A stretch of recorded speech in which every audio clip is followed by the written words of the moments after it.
sung loi tuk mi chan tha jan sung lai kan jang pha than tu boi pa mi thang tha se ka se boi pusum parna ding cha Sibawi ti mi thang that na klasilai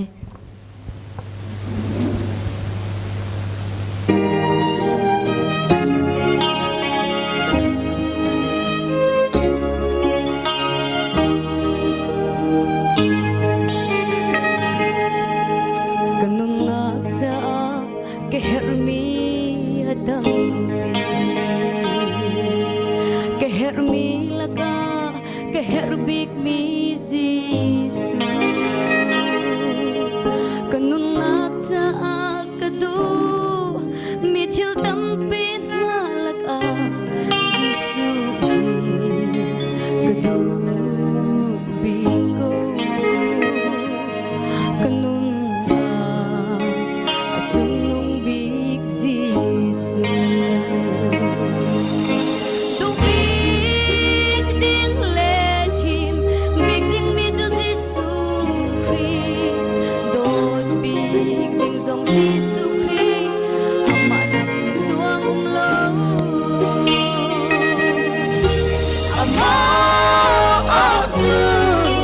Can hear me say so ugly. Ama khru har na kum lo. Ama chunga har nam le mong cha lo. Can yam na si boy so asi.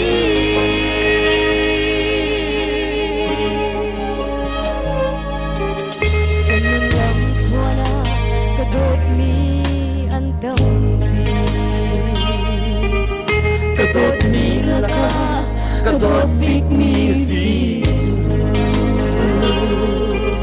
Kanun na cha kadai chan mi thil tam pi laka Jisu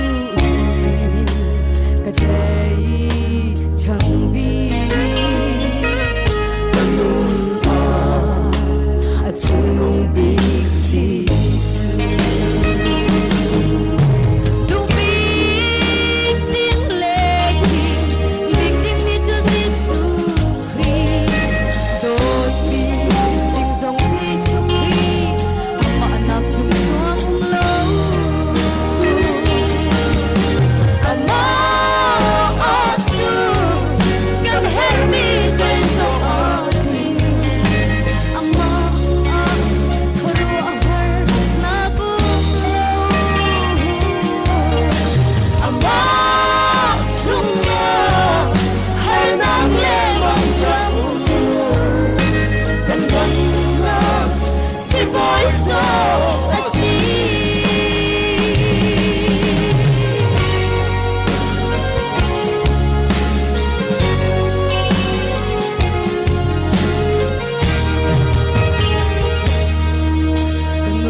Ngày lâu sông ha apoi shim shim lâu ngày lâu ốc cha lâu Jisu châu lâu ốc cha lâu Jisu cái ngày cần ta ang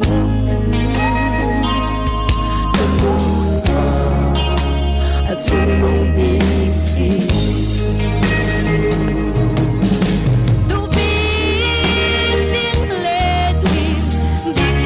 Jisu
pusum parnak beauty so dise